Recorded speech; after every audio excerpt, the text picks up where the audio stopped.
Thank you for listening to Depictions Media Radio.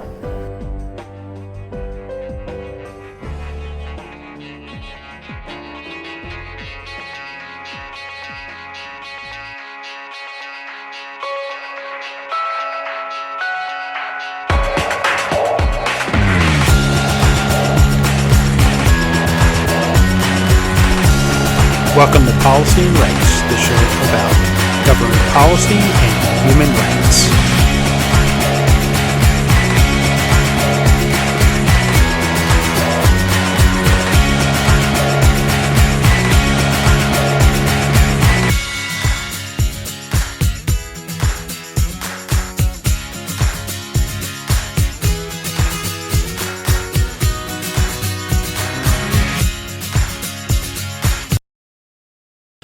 On February 24th, 2022, Vladimir Putin ordered his troops across the Ukrainian border to invade the country of Ukraine.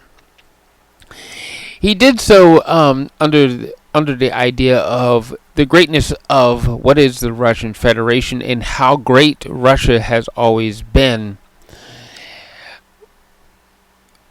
leading all the way back to before the Romanovs, and including Stalin and Lenin with the Soviet Union, and how great the Soviet Union actually was, and how they withstood Western powers. He was crossing into Ukraine with the idea that he was preaching to the world that he was a hero, and that he would be victorious within months of his invasion. Well, it's a year later. We have crossed the threshold of February 24th, 2023. The Ukrainian people are still standing against the Russian Federation, and the Ukrainian government still stands. Vladimir Putin is still preaching that it is the fault of the Western governments for the state of the economy that exists due to the war. He has suspended agreements with the United States and NATO over nuclear weapons, and he is continuing his fight forward. The Ukrainian people are pushing back.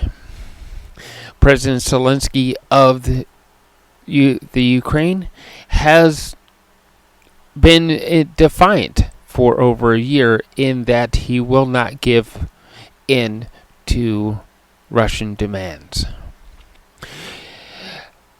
The following segment is going to be a rally that was held in Canada, and you're going to hear Justin Trudeau and Defense Minister talk about how they are trying to support Ukraine and help them be defiant with weapons, with training, and help them defeat Vladimir Putin in his tracks.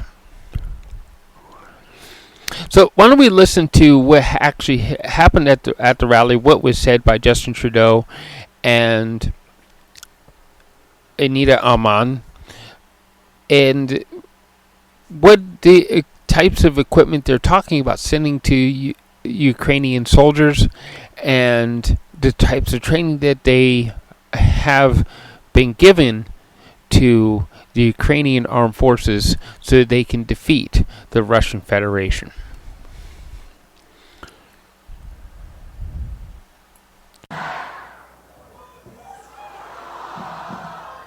Canada has stood by Ukraine since February 24th, 2022, and has recently given Ukraine 4 Leopard 2 battle tanks.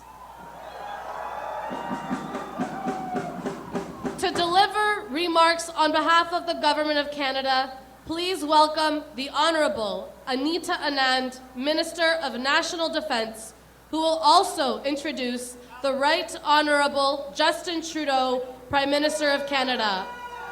We are honoured by your presence and the opportunity to hear you address us today. Joining them will also be Yvonne Baker, MP of Etobicoke Centre, James Maloney, MP Etobicoke Lakeshore, Arif Virani, MP for Parkdale High Park, Peter Fonseca, MP for Mississauga East Cooksville, Yara Sachs, MP for York Centre, Minister Carolyn Bennett, MP of St. Paul's, and Minister Marcy Ian, MP of Toronto Centre.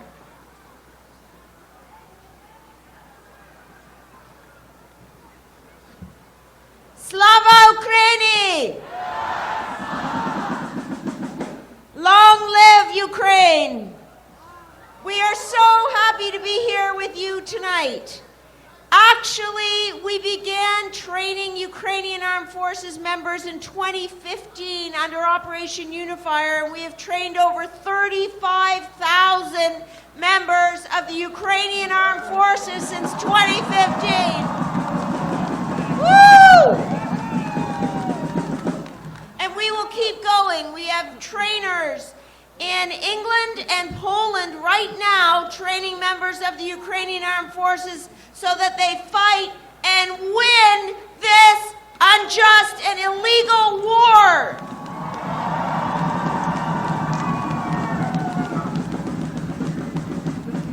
And in addition to that, we are transporting aid for all of our allies. We've transported over 7 million pounds of military aid over the past year, and we're going to keep on going.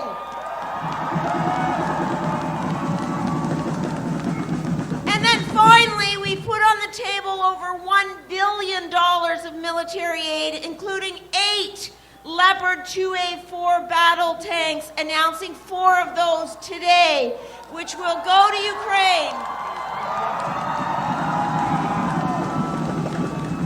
In addition, we put on the table 155 millimeter ammunition, a NASAMS air defense missile system, artillery for the M777 heavy artillery, and cameras for drones, winter clothing, fragmentation vests, rifles, ammunition for rifles, and the list goes on.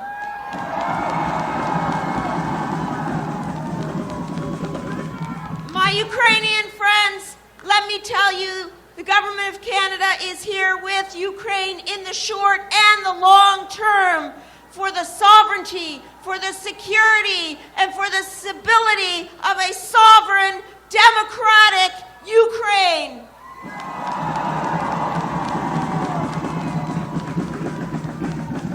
And without further ado, I'd like to introduce the leader of our country, the Prime Minister of Canada, the Honourable Justin Trudeau.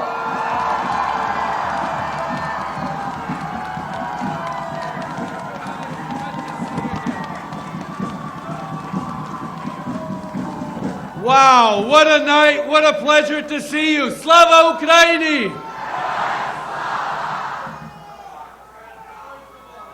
Thank you to the Ukrainian Canadian Congress for organizing this vigil here in Toronto.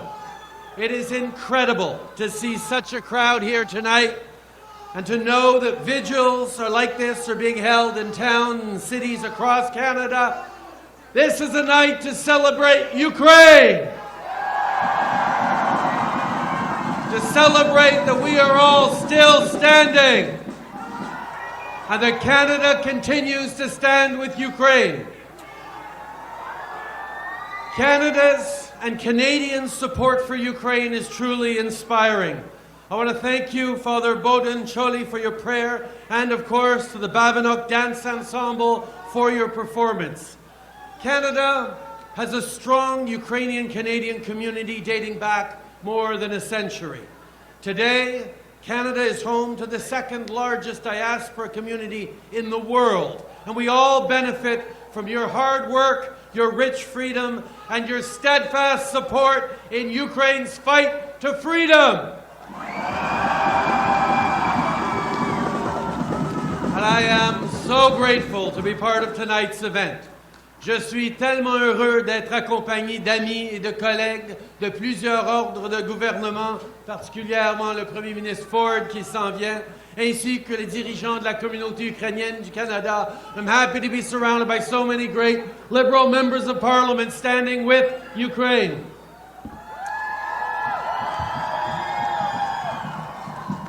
A year ago today, Ukrainians woke up to the horror of war in their... Hey, sir, I think Ukrainians can tell you a little bit about freedom and liberty, so why don't you settle down? This is a night for them, not for you. This is a night for Ukrainians, not for you. If you want to stand and cheer with Ukraine, do that. You want to wave that Ukrainian flag, please do. But let people celebrate that Ukraine is still standing and Canada stands with it.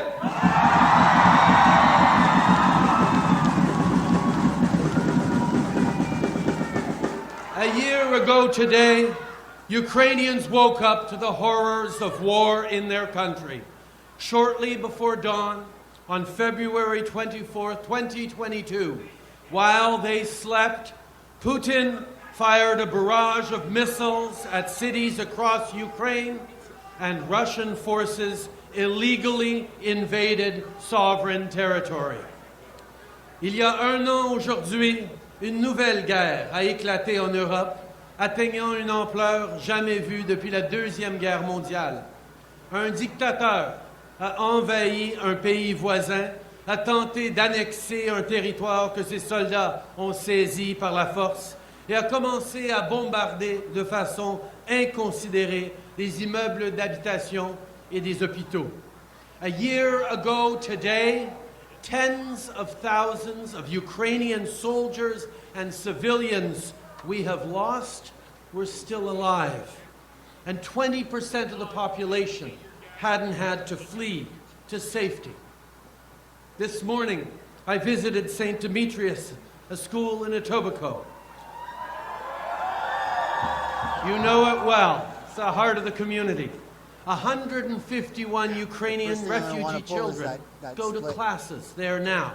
And since last year, more than 167,000 Ukrainian citizens have come to Canada seeking safety under our special immigration measures and have been so warmly welcomed by all Canadians.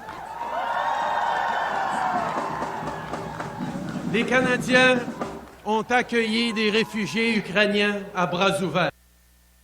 C'est dans notre nature de le faire.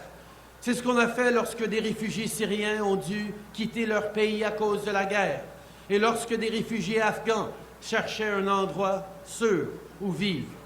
Les Canadiens font preuve de la même générosité d'esprit aujourd'hui. At St. Demetrius, students and teachers have collected books, clothes, toiletries, grocery items, and gift cards to give to new families. They were running another donation drive this morning. This sort of thing is happening at schools, community centers, church basements, places of worship, and libraries across the country. And it's just one more example among so many of Canada's support for Ukraine. But we know that supporting and welcoming refugees is not enough. These children and their parents didn't want to leave Ukraine. They loved their country and will always love their country. Alors comme eux, on est horrifiés par la violence et la brutalité persistante de la guerre qui amène le président Poutine. Lors de ma visite en Ukraine l'année dernière, j'ai vu de mes propres yeux la dévastation causée par cette guerre. Des quartiers qui ressemblaient beaucoup à ce que l'on voit ici à Toronto avaient été complètement détruits. Mais face à tout cela, les Ukrainiens ont refusé de se faire intimider. We are all inspired by the courage and tenacity of those who stayed behind to defend Ukraine. Canada continues to support those on the front lines. Through Operation Unifier, the Canadian Armed Forces have trained over 35,000 members of the Ukrainian security forces.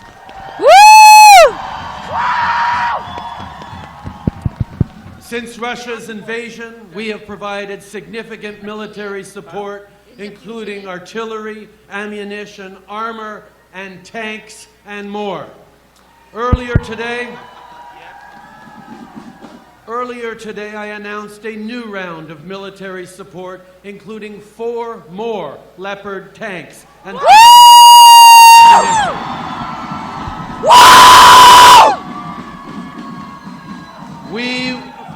Mr. Putin, we will stand with Ukraine as long as it takes, as much as it takes. We also announced new sanctions and punitive economic measures to help continue to deplete the Kremlin's war chest. When Vladimir Putin launched his war of aggression, he thought it'd be over in a few days.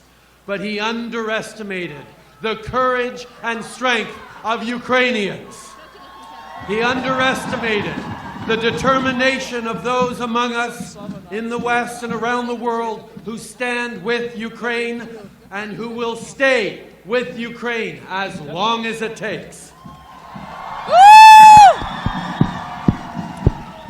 Over the past year, I spoke regularly with President Zelensky. I spoke with him again just this morning, and he sends his love and his thanks to all Canadians who stand with Ukraine. I am consistently taken by his courage and his resilience. He has stared down Putin's threats since before the invasion. He has rallied support from around the world. He has given hope to his people. He has become a champion of democracy for the whole world, as have all Ukrainians. You have stood up to a ferocious defense as Ukrainians against Putin's ruthless aggression. In Ukraine, you have beaten back Russian advances time and time again. You have proven that victory is the only option. A year ago today, the blue and yellow flag represented the iconic Ukrainian landscape of clear skies and wheat fields. Now, missiles pierce that sky and craters mark those fields. But thanks to the courage and strength of Ukrainians, the flag still flies in Kyiv, in Kharkiv, in Kherson, Ukraine.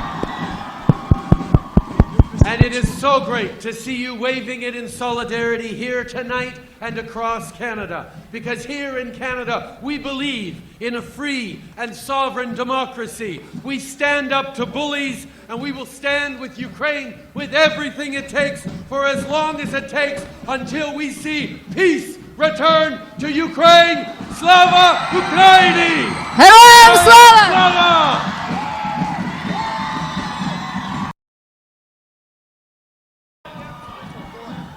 160,000 displaced Ukrainians have arrived in Canada since the beginning of Russia's full-scale invasion of Ukraine, many of whom have chosen Ontario to be their safe haven. Please welcome the Honourable Doug Ford, Premier of Ontario, who has been instrumental in this effort. Woo! Thank you. Well, good evening, everyone. It's great to see everyone tonight. Great to see the Ukrainian communities out in full force. Great to see my home area of Etobicoke, all the Ukrainians from there. God bless you. And it's an honor to be here alongside Prime Minister Trudeau, Consul General Shevchenko, and all the members of all levels of government. And thank you to the Ukrainian Canadian Congress for organizing this march. It's great to see so many people here in support of Ukraine, and not just from the Ukraine, not just from the Ukrainian background, but everyone across Canada. 。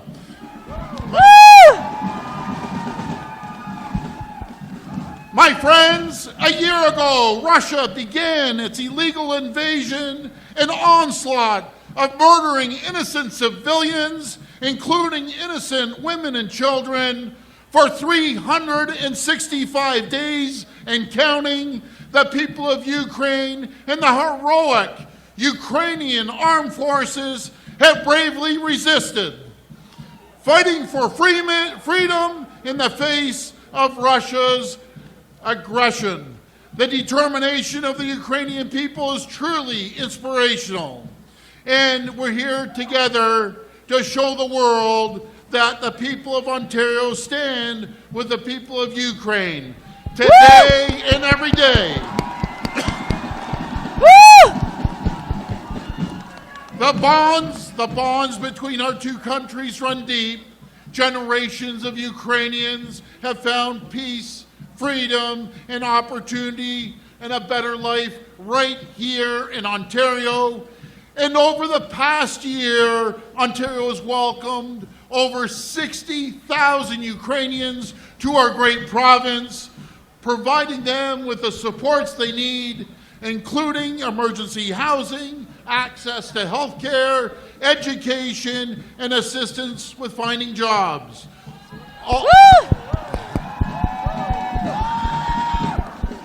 All Ontarians have welcomed the people of Ukraine with open arms. And my friends, let me say today, we will never ever waver in standing up against tyranny. We will never ever waver in the support for Ukraine. And I can tell you, Putin is nothing more than a tyrant, a thug, and his war of aggression has only revealed the strength and the resilience of the Ukrainian people. And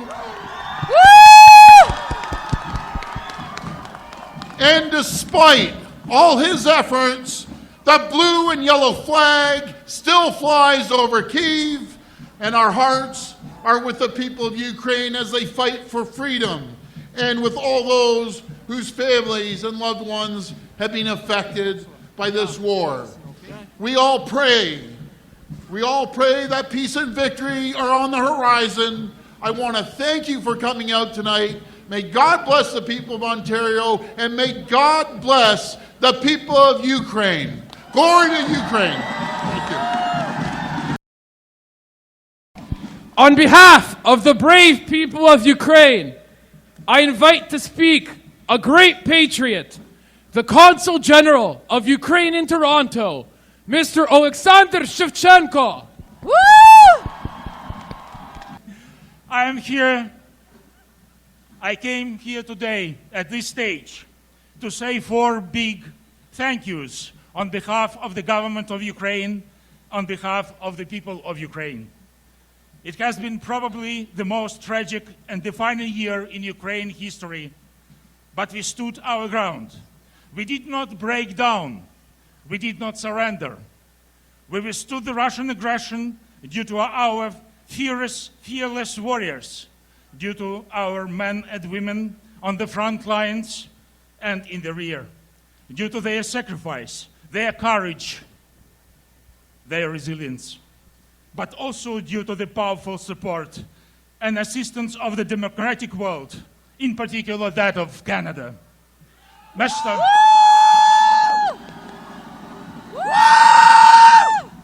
Mr. Prime Minister, the political, financial, humanitarian, and military support and assistance provided by Canada, by your government to Ukraine, is invaluable, and it will always be remembered.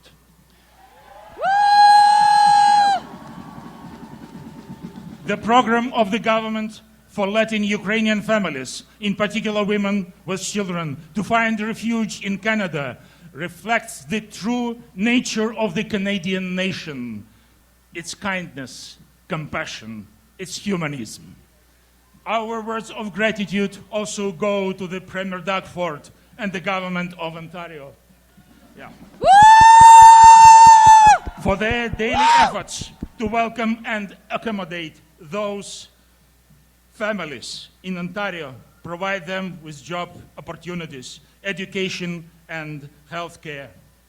We say huge thanks to you to the Toronto City Hall, to the Torontonians, by naming the street near the Russian consulate a Free Ukraine Square.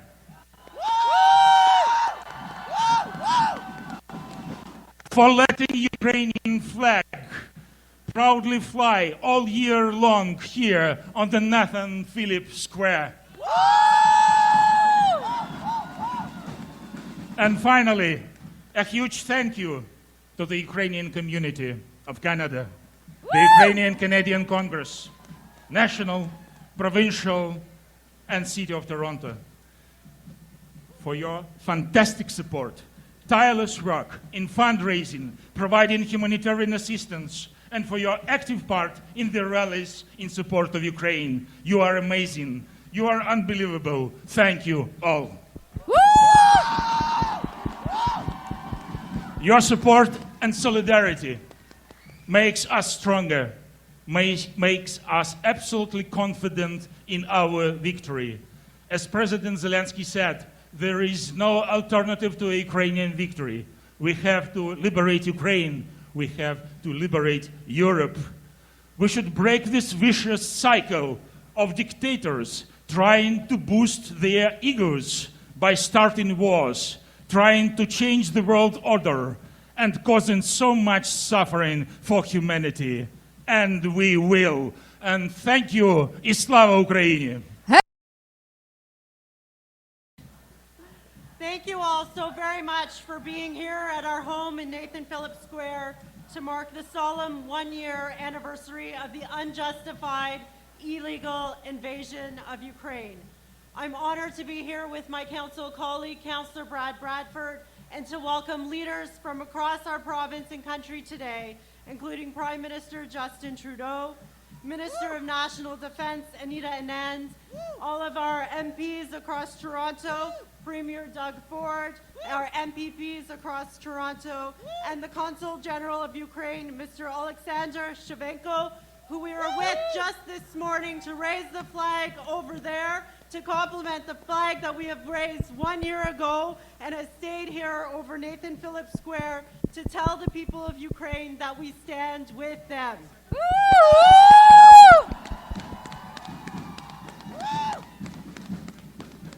I would like to begin by thanking the Ukrainian Canadian Congress for their tireless, invaluable work connecting Ukrainian newcomers with services and advocating on behalf of Ukrainian Canadians, particularly over the past year.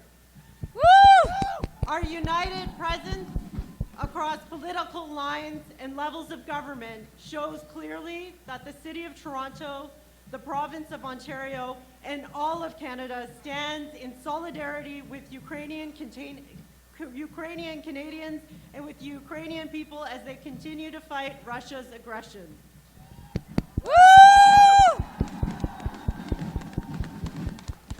This illegal invasion on a sovereign and independent country is an affront to democracy everywhere, and we will stand with Ukraine for as long as it takes until this war ends. This war has impacts far and wide, but I know this war hits very close to home for so many Toronto residents. Toronto has an incredible Ukrainian community who are hurting and who are terrified for their loved ones and for the future of Ukraine. As a city, please know that we will continue to support you. We recognized the conflict at City Council last year and called for an end to Russia's aggression. We have lit the Toronto sign tonight in blue and yellow in honor of the Ukrainian people. As a city, we are working with dedicated organizations in the city's newcomer office to continue to support Ukrainian refugees. We conveyed directly to the Minister of Immigration, Refugees and Citizenship, Sean Fraser, Toronto's full support for Ukrainian refugees and resettlement efforts being made by our federal government. As a city, we are leading mayors across the GTA and Hamilton in a coordinated effort to fully support and resettle Ukrainian refugees from housing to services at locations across the region. Since January 2022, 143,000 Ukrainians have arrived in Canada, with 52% of those arrivals landing at Toronto Pearson Airport. We are so happy to be able to call them our neighbors and our friends. And we continue to do our very best to support Ukrainian refugees as they enter our country and our great city. To date, almost 2,000 individuals from 750 households have accessed emergency accommodations and services through the United Greater Toronto Hamilton Association partnership since the project launched in June 2022. Today, at a Toronto hotel, 70 rooms currently shelter 125 individuals on site from 67 households. We are so happy that they are calling Toronto home.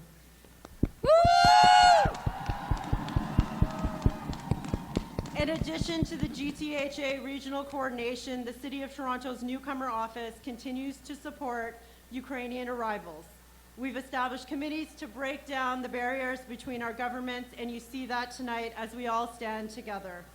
We continue to increase shelter capacity to support incoming refugees while we find more permanent housing, and we will also continue to publicly condemn Russia's attacks, including with the Free Ukraine street signs we've installed around the Russian consulate to send a clear message to the Russian government that we stand with Ukraine.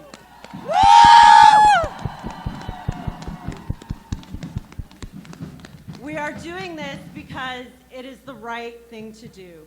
As a democratic, free city, province, and country, we have a duty to speak up and to stand in firm solidarity with Ukraine. 365 days have passed, and too many lives have been taken by this war. As Deputy Mayor, on behalf of City Council, my message, like that of all those on stage with me, is to the Ukrainian people in Canada and around the world. We stand with you, and we stand in support of you. Okay, so that's just a few clips from a rally that was held in Ontario, Canada, and we heard from Justin Trudeau, and we also heard from the Premier of Ontario and also the Defense Minister of Canada.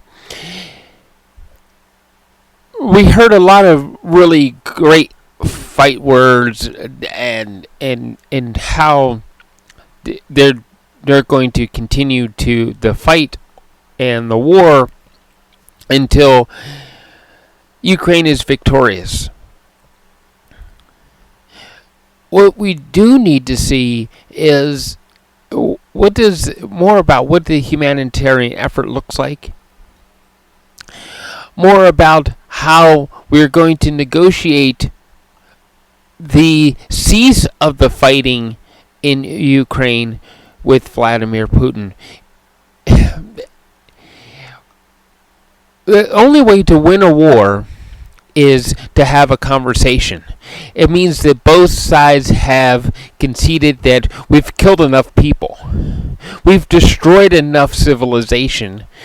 And the more we continue with war, the more these sort of things sort of happen, that we are killing needlessly and that we are destroying things that should not be destroyed. It is better to have the conversation ahead of time and figure things out than it is to take up arms and send our young women and men off to fight a war. When our political and elected officials can stand and negotiate, that is when we see victory happen, because both sides know you're gonna walk out of a negotiation feeling that you didn't get everything you needed. But when we wage a war, there's more than that feeling of I didn't get everything I needed. Now we have to bury our dead. Now we have to rebuild, and we have to talk about, we start to talk about things like art and culture that was lost. Talk about the people who we lost in the war, our loved ones who didn't come home, loved ones who were shot, blown up, stabbed, whatever, because our political figures, our elected officials, our global leaders couldn't find a way to sit at a table until the cost of humanity was so great. So many people suffered. So many millions of people suffered and died, so that someone could say, I was victorious. I caused them to surrender, and it was written in a history book. We need to move past that.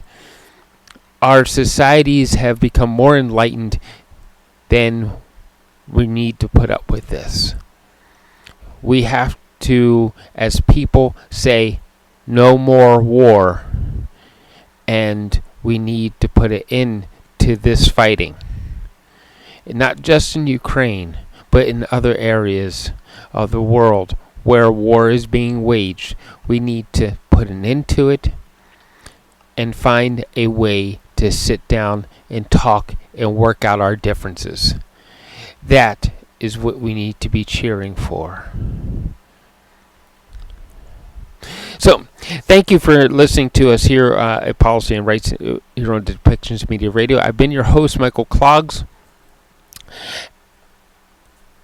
You've heard my views on war and how we need to find peaceful means of putting an end to it. And at this time, I do ask that you click that subscribe button so you can hear more updates and more about how we just need to simply find a peaceful, loving way to live. Thank you so much for listening.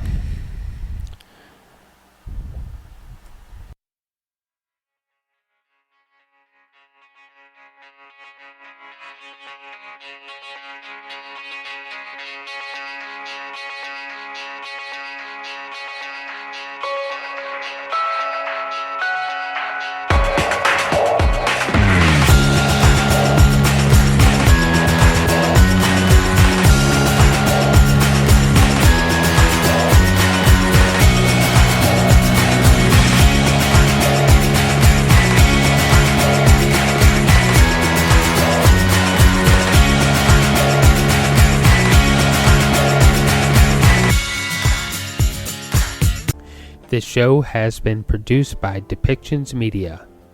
Please contact us at depictions.media for more information.